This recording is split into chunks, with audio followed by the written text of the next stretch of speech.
Bien, ustedes saben, hermanas y hermanos, que Teodoro sigue en muchos de sus párrafos a Evagrio.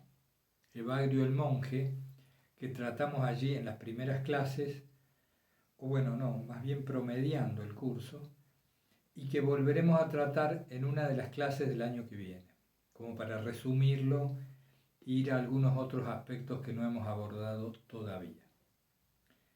Y aquí el párrafo 9 de los 100 capítulos de Teodoro ofrece lugar para polémica porque se basa un poco en Evagrio. Yo les leo el párrafo y comentamos algo. En la página 435. Él dice que las pasiones atormenten el alma y produzcan la lucha no depende de nosotros. Que las pasiones atormenten el alma y produzcan la lucha no depende de nosotros. Pero el hecho de que se detengan en nosotros, los pensamientos pasionales y la excitación de las pasiones, depende de nosotros.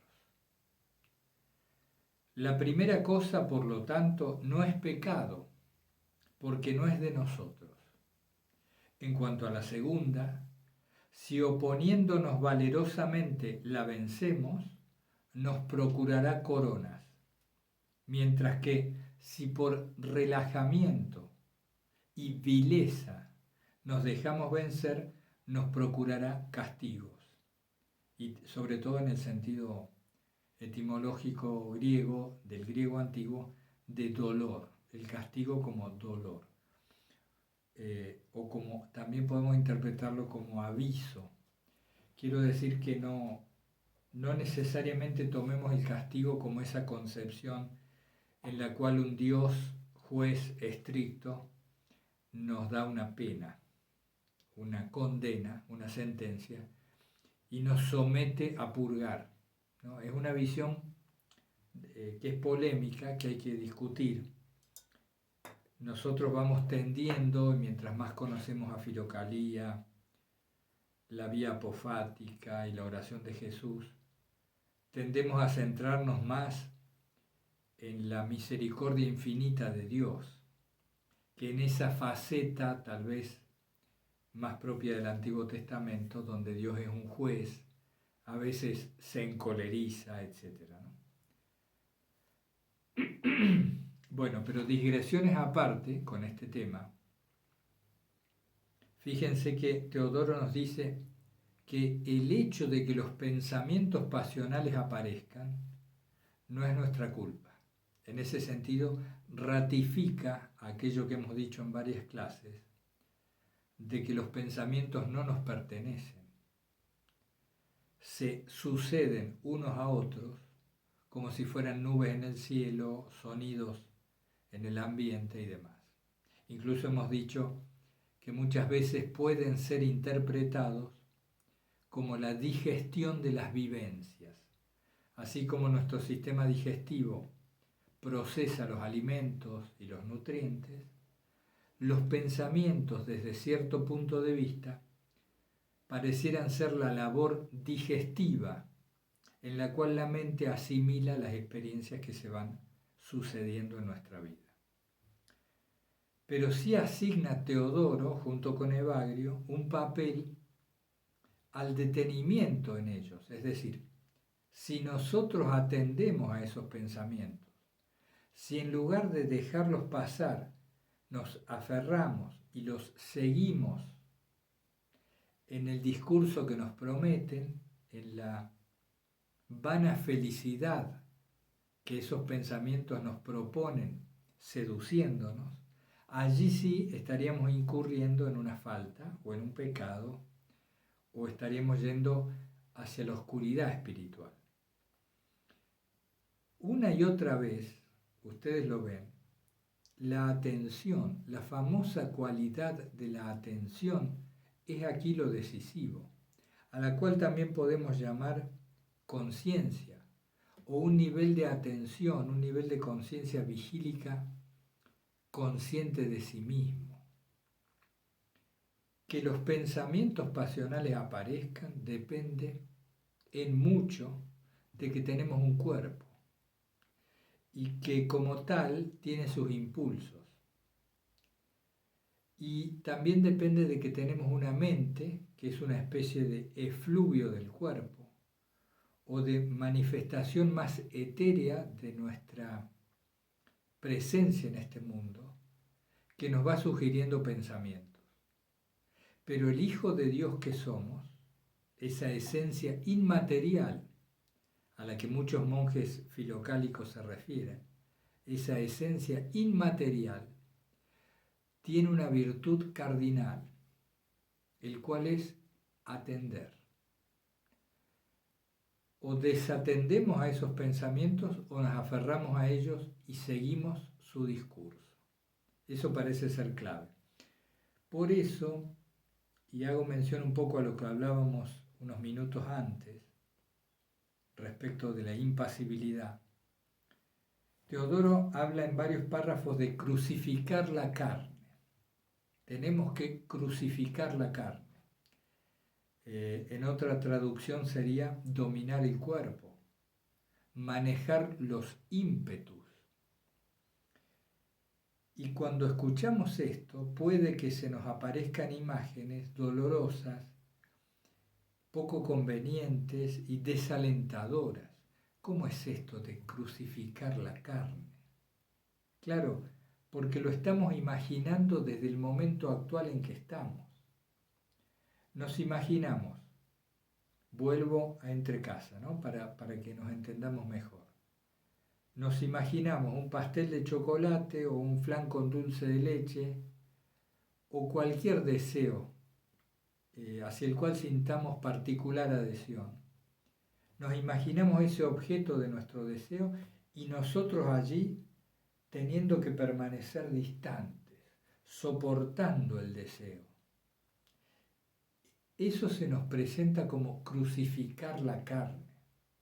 E insisto, eso no es crucificar la carne. Eso sería reprimir, sufrir, luchar. Filocalía nos habla, insisto, del encontrar esa plenitud, ese lugar en el corazón donde habita Cristo y la gracia, que nos permite ver el objeto del deseo con un desapego natural. Creo que esto es realmente muy importante, porque las vías represivas de lucha, la ascética paso a paso, donde nos mortificamos continuamente, a cada momento nos presenta la opción del rebote. Todos hemos vivido esto. Estamos viviendo como santos 2 meses y después caemos y vivimos 1 mes o 2 en el abismo. Entonces, hay un punto medio, un punto inteligente espiritualmente hablando, que nos permite ir purificando nuestra mente, purificando nuestro corazón, al tiempo que encontramos la presencia de Dios. Ahí les voy a dejar en qué párrafos me baso para irles comentando esto. Bien, también nos dice Teodoro, como otros monjes en Filocalía, que hay 3 raíces del mal, o que la puerta hacia el abismo tiene 3 pasillos, o 3 llaves. El sexo, o el amor al placer, el dinero, o el amor a la riqueza, y la soberbia, o el amor a la gloria. En términos actuales, sexo, prestigio y dinero. Estas son las raíces del mal en nosotros, nos dice Teodoro. Y tenemos que indagar en el origen de ellas. Cuando nosotros sucumbimos debido a nuestro amor al placer, estamos creyéndonos cuerpo. No cuando sentimos el placer que nos da una caricia, la mirada de un amanecer, escuchar el canto de los pájaros una tarde mientras se pone el sol, cuando miramos a los ojos a un ser querido, cuando en la iglesia o en la capilla sentimos una unción, una devoción y mirando quizás la cruz nos sentimos inflamados de amor a Dios. Hay un montón de placeres, entre comillas, que no tienen por qué ser nocivos para la vida espiritual. Se está hablando de un amor al placer en cuanto a alimentar un fuego corporal, un fuego carnal, que nos deja esclavizados totalmente de una inercia espiritual. No es sencillo este tema, hay como líneas intermedias. Fíjense, si uno tiene deseos de, por ejemplo, de comer algo muy rico, algo que a uno le apetezca mucho, y uno se sacia en eso, lamentablemente esto no hace que el deseo disminuya. Al otro día o unas horas más tarde, deseamos con más fuerza aquello de lo que recién nos alimentamos. Esto es muy común, por darles un ejemplo cotidiano, por ejemplo, con la carne. Aquí en mi país, el asado, el asar la carne, comer carne de vaca, por ejemplo, es un hábito bastante arraigado y el arte culinario ha ido generando condimentos y formas de cocinar que verdaderamente lo hacen apetitoso. Y uno termina olvidándose que está comiendo un cadáver y disfruta de eso. Y contrariamente a lo que uno pudiera suponer, mientras más se disfruta de eso, más se lo desea. Ahí tenemos un punto. Es decir, saciar el deseo, en principio, lo alimenta, no lo disminuye. Al mismo tiempo, si tenemos un deseo y lo reprimimos, esto también hace que el deseo aumente. Se va transformando en algo cada vez más cargado, más mágico. Se nos aparece como capaz de darnos la felicidad. Es un tema a examinar con detenimiento, cómo el amor al placer, el amor a la riqueza y el amor a la gloria, es decir, la soberbia, el ser especiales, nos va encadenando a un núcleo que finalmente nos deja en un letargo espiritual. Este es el problema. No es que comer algo rico esté mal.